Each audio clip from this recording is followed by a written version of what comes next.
Genesis chapter 13. So Abram went up from Egypt, he and his wife and all that he had, and Lot with him into the Negeb. Now Abram was very rich in livestock, in silver and in gold, and he journeyed on from the Negeb as far as Bethel, to the place where his tent had been at the beginning, between Bethel and Ai, to the place where he had made an altar at the first. And there Abram called upon the name of the Lord. And Lot, who went with Abram, also had flocks and herds and tents, so that the land could not support both of them dwelling together. For their possessions were so great that they could not dwell together. And there was strife between the herdsmen of Abram's livestock and the herdsmen of Lot's livestock. At that time the Canaanites and the Perizzites were dwelling in the land. Then Abram said to Lot, Let there be no strife between you and me, and between your herdsmen and my herdsmen, for we are kinsmen. Is not the whole land before you? Separate yourself from me. If you take the left hand, then I will go to the right, or if you take the right hand, then I will go to the left.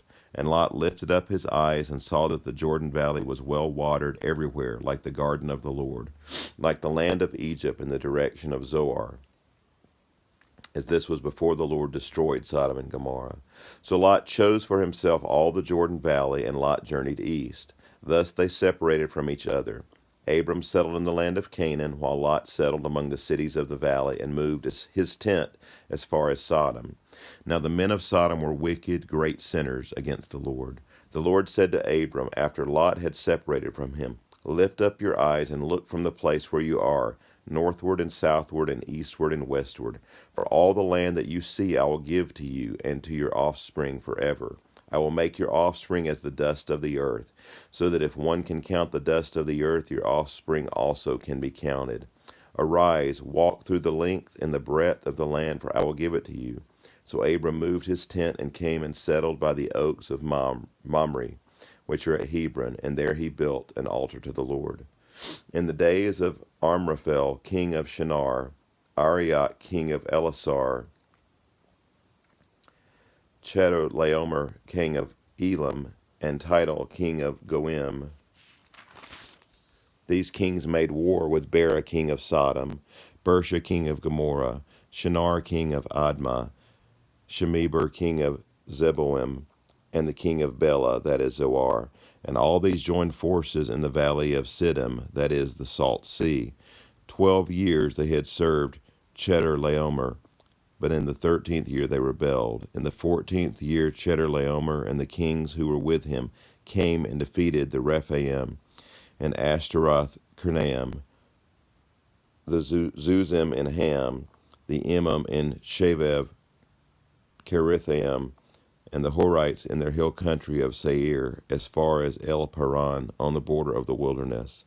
Then they turned back and came to En-Mishpat, that is Kadesh, and defeated all the country of the Amalekites, and also the Amorites who were dwelling in Hazazon Tamar. Then the king of Sodom, the king of Gomorrah, the king of Admah, the king of Zeboim, and the king of Bela, that is Zoar, went out, and they joined battle in the valley of Siddim with Chedorlaomer, king of Elam, Tidal, king of Goim, Amraphel, king of Shinar, and Arioch, king of Elasar, 4 kings against 5.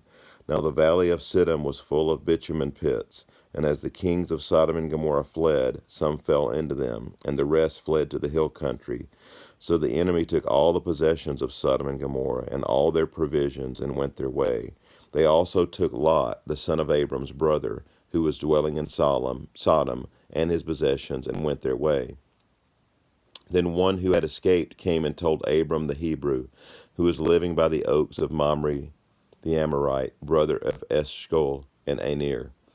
These were allies of Abram. When Abram heard that his kinsmen had been taken captive, he led forth his trained men, born in his house, 318 of them, and went in pursuit as far as Dan. And he divided his forces against them by night, he and his servants, and defeated them, and pursued them to Hobah, north of Damascus.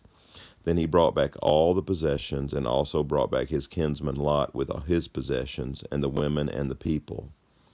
After his return from the defeat of Chedorlaomer and the kings who were with him, the king of Sodom went out to meet him at the valley of Shevev, that is, the king's valley, and Melchizedek, king of Salem, brought out bread and wine. he was priest of God Most High. And he blessed him and said, Blessed be Abram by God Most High, possessor of heaven and earth, and blessed be God Most High, who has delivered your enemies into your hand. And Abram gave him a tenth of everything. And the king of Sodom said to Abram, Give me the persons, but take the goods for yourself. But Abram said to the king of Sodom, I have lifted my hand to the Lord God Most High, possessor of heaven and earth, that I would not take a thread or a sandal strap or anything that is yours, lest you should say, I have made Adam rich. I will take nothing but what the young men have eaten, and the share of the men who went with me. Let Aner, Eshol, and Mamre take their share. Chapter 15. After these things the word of the Lord came to Abram in a vision. Fear not, Abram, I am your shield, your reward shall be great. But Abram said, O Lord God, what will you give me? For I continue childless, and the heir of my house is Eliezer of Damascus. And Abram said, Behold, you have given me no offspring, and a member of my household will be my heir. And behold, the word of the Lord came to him, This man shall not be your heir, your very own son shall be your heir. And he brought him outside and said, Look toward heaven and number the stars, if you are able to number them. Then he said to him, So shall your offspring be. And he believed the Lord, and he counted it to him as righteousness. And he said to him, I am the Lord who brought you out from Ur of the Chaldeans, to give you this land to possess. But he said, O Lord God, how am I to know that I shall possess it? He said to him, Bring me a heifer 3 years old, a female goat 3 years old, and a ram 3 years old, a turtle dove, and a young pigeon. And he brought him all these, cut them in half, and laid each half over against the other. But he did not cut the birds in half. And when birds of prey came down on the carcasses, Adam drove them away. As the sun was going down, a deep sleep fell on Abram, and behold, a dreadful great darkness fell upon him. Then the Lord said to Abram, Know for certain that your offspring will be sojourners in a land that is not theirs, and will be servants there, and they will be afflicted for 400 years. But I will bring judgment on the nation that they serve, and afterward they shall come out with great possessions. As for yourself, you shall go to your fathers in peace.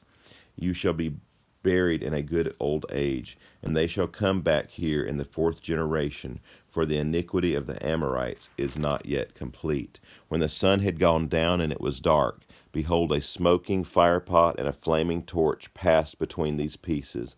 On that day the Lord made a covenant with Abram, saying, To your offspring I give this land, from the river of Egypt to the great river, the river Euphrates, the land of the Kenites, the Kenizzites, the Cadmonites, the Hittites, the Perizzites, the Rephaim, the Amorites, the Canaanites, the Girgashites, and the Jebusites.